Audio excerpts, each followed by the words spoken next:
Invité du Grand Direct ce soir, au moment où l'on parle d'une trêve de 72 heures obtenue entre les factions palestiniennes et Israël concernant Gaza, eh bien le porte-parole de Benjamin Netanyahou, Marc Regev, est avec nous. Bonsoir Marc Regev, merci d'être là. Alors, il y a ces négociations au Caire qui semblent s'éterniser, où l'on ne voit pas en tout cas arriver grand-chose pour l'instant. Est-ce que Israël déjà veut continuer ces négociations ?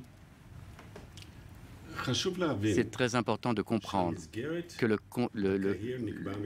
la structure au Caire a été convenue d'avance. Tout d'abord, cesser le feu total, sans aucune condition préalable, et ensuite, les parties arrivent au Caire et discutent avec les Égyptiens sur les sujets qui leur sont importants. Nous voulons discuter des questions de désarmement de Gaza et bien entendu, avant cela, d'empêcher le réarmement du Hamas. Qu'il n'y ait plus de missiles, plus de tunnels, des sujets comme ça. Malheureusement, le Hamas a violé la base même de cette discussion. Premièrement, cessez-le-feu et ensuite discussion. Mais ils ont violé le cessez-le-feu, c'est très important de le savoir. Ils ont commencé à tirer vendredi matin, 3h30 avant la fin du cessez-le-feu pour lequel ils se sont engagés. Et ensuite, à 8h du matin, ils ont commencé à tirer sans arrêt sur Israël. Il n'y a pas de négociation tant qu'il y a des tirs. C'est clair, c'est la base de tout ce qui doit arriver au Caire. Et nous ne céderons pas là-dessus. Mais alors justement, visiblement il n'est pas possible de faire confiance au Hamas dans ces négociations, pourquoi est-ce que l'option militaire a été arrêtée? Est-ce que finalement il n'y a pas maintenant une décision à prendre concernant l'option militaire, c'est-à-dire mener cette opération jusqu'au bout? Est-ce que c'est envisagé ou pas? Le Premier ministre a dit à plusieurs reprises, l'objectif dans cette opération est clair. Le calme prolongé pour les habitants du Sud, que nous n'ayons pas à craindre des tirs de roquettes de Gaza sur Israël. Comme tu le sais, plus de 3000 roquettes et missiles ont été tirés sur Israël au cours du dernier mois. Et la fin de tous les tunnels terroristes. Il est possible d'obtenir ces objectifs militairement ou diplomatiquement ou par un médium entre les deux. Mais sans cela, on n'obtiendra rien. Est-ce qu'il n'a pas été peut-être trop rapide de dire aux habitants du sud d'Israël de revenir finalement habiter chez eux, dans les zones frontalières, alors qu'on voit bien que les tirs de roquettes ont continué toute la journée? Est-ce que ce n'était pas un peu prématuré? Le Premier ministre a dit ce matin de façon claire, et tout le monde l'a entendu, l'opération ne s'est pas achevée. Les objectifs n'ont pas encore été atteints. Et notre objectif est ramener le calme à long terme pour les habitants du Sud. Et encore, nous agirons militairement, nous agirons diplomatiquement, pour obtenir ces objectifs.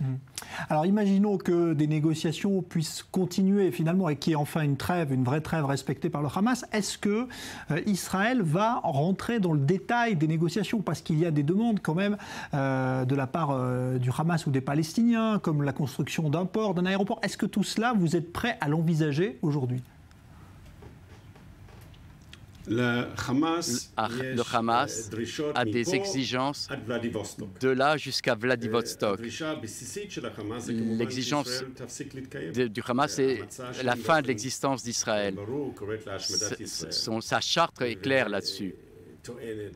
Ils estiment qu'il n'y a pas d'autre solution que le djihad violent et que chaque civil israélien est un objectif légitime et ce n'est pas du terrorisme. Hommes, femmes et enfants. Il est impossible de répondre à toutes les exigences du Hamas, c'est clair. Et il ne peut y avoir une situation où à chaque fois que le Hamas ne reçoit pas ce qu'il demande, il commence à tirer. Nous n'accepterons pas cela. Est-ce que vous avez l'impression que l'autorité palestinienne, c'est-à-dire à Ramallah, Mahmoud Abbas, aujourd'hui, a une influence sur le Hamas, peut arriver à lui faire entendre raison, ou que finalement, ce sont deux parties complètement différentes et distinctes? Nous n'avons pas de guerre avec Mahmoud Abbas. Nous aurions voulu poursuivre le processus de paix avec lui pour parvenir à la paix. Mais le problème, c'est qu'il s'est lié au Hamas.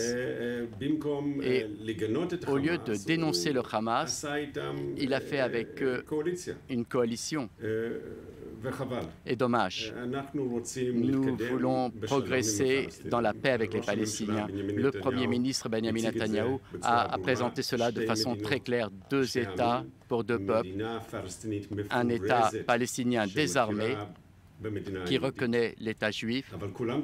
Mais tout le monde doit comprendre que le Hamas est l'ennemi d'Israël, mais pas seulement, mais aussi de tous ceux qui veulent voir la paix. Les positions du Hamas sont extrémistes, radicales. Et là, je voudrais dire, il faut comprendre le Hamas comme faisant partie de la famille de l'EI ou du Hezbollah, comme le Boko Haram au Niger. C'est une famille de mouvements islamistes radicaux, extrêmement radicaux, qui veulent créer un califat qui ne croit pas dans la démocratie, ni l'égalité, ni dans la liberté. Et la lutte d'Israël contre le Hamas, c'est aussi une lutte d'autodéfense contre le terrorisme, mais aussi une lutte juste contre l'islamisme radical qui veut ramener la région et l'humanité dans une ère de Moyen-Âge. La lutte pour Israël est la lutte de tout le monde. Donc quand vous voyez aujourd'hui que les Américains bombardent en Irak les positions de l'État islamique, bien vous vous dites finalement Israël fait de même contre le Hamas et les terroristes du Hamas. C'est une lutte similaire, une lutte contre l'extrémisme. Rappelons-nous, je me souviens, le même jour où les Américains ont liquidé Ben Laden, à Gaza, la direction du Hamas, Ismaël Haniyeh, a dénoncé les Américains pour la liquidation de Ben Laden. Et ils ont dit, le Hamas a dit que Ben Laden était un combattant pour l'islam. On ne peut pas faire avec eux la paix. Malheureusement, ce sont les ennemis les plus extrémistes de la paix et de l'entente. Quand vous avez observé dans la presse internationale là, récemment certains reportages montrant qu'effectivement, comme le disait Israël depuis longtemps, le Hamas tirait bien des roquettes depuis des zones civiles, que finalement il y avait peut-être aussi des combattants qui étaient habillés en civil, parfois on pensait que c'était des victimes civiles, mais c'était des combattants. Vous vous dites qu'il y a un changement qui commence à s'opérer concernant justement ce que fait Israël à Gaza dans les médias, ou c'est encore trop tôt? Je pense que les gens commencent à comprendre. Il y a trop d'images et de preuves qui montrent de façon très claire que le Hamas utilise les habitants de Gaza comme un bouclier humain. J'ai vu un sondage il y a 2 jours. Plus de 90% des Gazaouis veulent un cessez-le-feu. Le cessez-le-feu que le Hamas refuse. Je voudrais aussi vous rappeler que l'initiative égyptienne qui a été présentée il y a quelques jours a été acceptée par Israël le 15 juillet déjà. Cela veut dire que si le Hamas n'avait pas refusé ce cessez-le-feu égyptien, la majorité des pertes à Gaza auraient été évitées. Ça veut dire que le Hamas, de façon très claire et unique, est responsable de la souffrance à Gaza, et le fait est qu'aujourd'hui, jusqu'à aujourd'hui, il n'accepte pas un cessez-le-feu durable, montre que le Hamas se fout de la population de Gaza, est prêt à sacrifier les habitants de Gaza pour un agenda politique extrémiste et nihiliste.